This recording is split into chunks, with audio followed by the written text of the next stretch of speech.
Komentimi përsosur I Kuranit. Gjuzi I 29. Sure El Muddathir. Ajetet nga 49 deri te ajeti 56. فما لهم عن التذكرة معرضين كأنهم حمر مستنفرة فرت من قسورة بل يريد كل امرئ منهم أن يؤتى صحفا منشرة كلا بل لا يخافون الآخرة كلا إنه تذكرة فمن شاء ذكره وما يذكرون إلا أن يشاء الله هو أهل التقوى وأهل المغفرة. Atëherë përse shmangen ata nga këshillimi, sikur të ishin gomer të egër e të friksuar që ikin prej luanit, vërtet çdo njeri prej tyre kërkon që t'i jepen shkrimet të hapura nga Zoti. Kurse si, pasi ata nuk I friksohen jetës tjetër, në të vërtetë ky Kur'an është këshill, prandaj kush të doj, le t'ia vërë veshin, por atij ja vën veshin vetëm ata që do Allahu, vetëm ai është I denj për t'u pasur frikë dhe vetëm ai është I denj për të falur. Komentimi. Ikin nga e vërteta si ikën zebra nga luani. Ajetet e lartë përmendura diskutuan për fatin e kriminalëve dhe të banorëve të xhehenemit. Në këto ajete tregohet qartë paniku dhe frika e këtij grupi I kokfortësh dhe kryenëçësh, të cilët I shmangeshin dëgjimit të së vërtetës dhe çdo lloj këshille.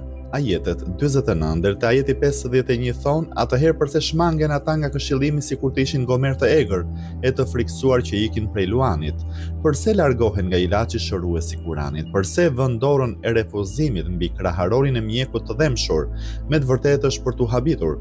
Fjala humur është shumë si fjalës himar dhe tregon gomarin, por këtu nënkuptohet zebra, e cila përpiqet t'u ikë thetrave të luanit. Kjo fjalë ka një kuptim të gjerë dhe gjithëpërfshirës që përfshin edhe gomarin e egër dhe kafshën e butë. Fjala qaswara rrjedh nga fjala qasrun në kuptimin e detyrimit dhe të triumfimit dhe është një nga emrat e luanit. Disa komentues e kanë pranuar si gjuajtësi apo gjahtari, por kuptimi I parë është më I përshtatshëm.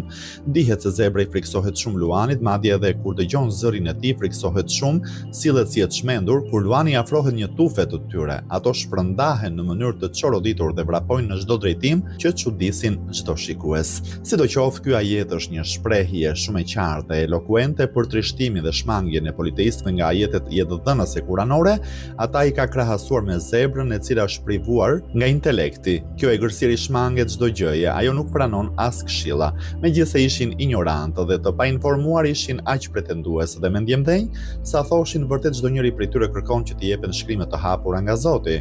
Kjo ngjan me atë që është thënë në surën El-Isra, në ajetin 93, ose të kesh një shtëpi prej ari apo të ngjitesh lart në qiell, po ne nuk të besojmë për ngjitjen tënde derisa të na sjellësh një libër që ta lexojmë. Edhe në ajetin 124 të surës El-An'am deklarohet se ata thon kurse si nuk e besojmë atë derisa të mos na jepet edhe neve ngjashëm me atë që është dhënë të dërguarve të Allahut. Në këtë mënyrë secili nga ata dëshironte që të ishte prej profetëve të zgjedhur të Allahut dhe nga ana e tij të zbriste ndonjë letër enkas për ta me emrin e secilit, por edhe sikur Allahu të zbriste ndonjë letër, ata përsëri nuk do të besonin. Në disa transmetime thuhet se Ebu Xehli së bashku me një grup nga Kurejshët thanë: "O profet, ne nuk do të besojmë ty derisa të na sjellësh një letër nga qielli me titull: Në emër të Allahut, kjo letër I dërgohet filan njeriu të birit të filanit dhe në të urdhërohet zyrtarisht që ne të besojmë ty." Kërkesa që t'u zbriste një libër qiellor dhe çështje të tjera të ngjashme me këto nuk janë gjë tjetër përveç se justifikime të tyre, kurse si pasi ata nuk I friksohen jetës tjetër. Nëse ata do t'i friksoheshin dëshkimit të botës tjetër, nuk do të kishin sjell kaq shumë justifikime dhe alibi, nuk do të përgënjeshtronin profetin e Allahut, nuk do të talleshin me ajetet kuranore, si dhe numrin e engjëjve rojtar të dënimit nuk do t'i merrnin si objekt talljeje. Në këto ajete tregohet se besimi në ringjallje ndikon në devotshmërinë e njeriut, në qëndrimin larg mëkatit, si dhe në pastrimin nga lloje të ndryshme të mëkateve të mëdha. Besimi në ringjallje, besimi në shpërblimin dhe ndëshkimin në kiamet I dhuron njeriu një personalitet të ri, edhe njeriu egoiste të devijuar nga rruga e drejtë, arrogant dhe shtypës e shndron në një njeri të besueshëm, të devotshëm, të nënshtruar, të përulur dhe të drejtë. Më pas në Kur'an thekson edhe një herë tjetër, në të vërtetë ky Kur'an është këshill, prandaj kush të doj le t'ia vër veshin, por atij ja vën veshin vetëm ata që do Allahu. Allahu. Për këtë fjali janë bërë disa interpretime. Interpretimi I parë sqaron se njeriu nuk mund të ndjekë rrugën e udhëzimit pa qenë I nënshtruar dhe I mbështetur te Allahu pa kërkuar ndihmën e Tij. Sigurisht kjo ndihmës hyjnore zbret në mjedise të favorshme. Së dyti, fjalia prandaj kush të dojë le t'ia bërë veshin, ka mundësi të jetë përdorur për të treguar se çdo gjë varet nga vullneti I njeriut. Njeriu është I lirë të bëjë çdo zgjedhje. Ky ajet është zhduk këtë gabim dhe thotë se njeriu duke qenë I lirë, njëkohësisht është I varur nga urdhrat hyjnor të cilëve u nënshtrohet I gjithë rruzulli toksor. Së ndryshe, po kjo liri dhe ky vullnet I njeriut është I mundur të realizohet vetëm me urdhrin dhe dëshirën e Allahut të madhëruar, ai ja jep dhe ja heq sa herë që dëshiron kujt të dojë. Së treti thotë se ata nuk besojnë me asnjë lloj çmimje, vetëm nëse Allahu dëshiron dhe I detyron ata, por ne e dimë që Allahu nuk detyron askënd, as për besim, as për mosbesim. Sigurisht interpretimi I parë dhe I dytë duken më të mirë dhe të përshtatshëm. Në fund të ajetit 56 thuhet vetëm ai është I denjë për të pasur frikë dhe vetëm ai është I denjë për të falur. Është e denjë që ata të kenë frikë në dëshkimin e Allahut, të heqin dorë nga bërja urtak atij, si dhe është e denjë që të shpresojnë në faljen e Tij.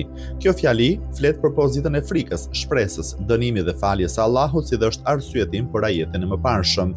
Në një hadith të transmetuar nga Imam Sadiku paqja qoftë mbi të në lidhje me interpretimin e këtij ajeti lexojmë: Unë jam I denjë që të friksohet prej meje robi im dhe të mos më bëjë ndonjë ortak mua, po ashtu unë jam I denjë që nëse robi nuk më bën diçka ortak, do ta çoj atë në xhenet.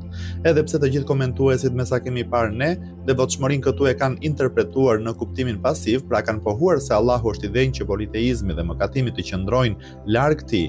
Megjithatë ekziston edhe mundësia që të komentohet në kuptimin aktiv, pra Allahu është larg çdo lloj padrejtësie apo vepre të ligë, si dhe prej çdo lloj vepre që bie në kundërshtim me urtësinë e Tij.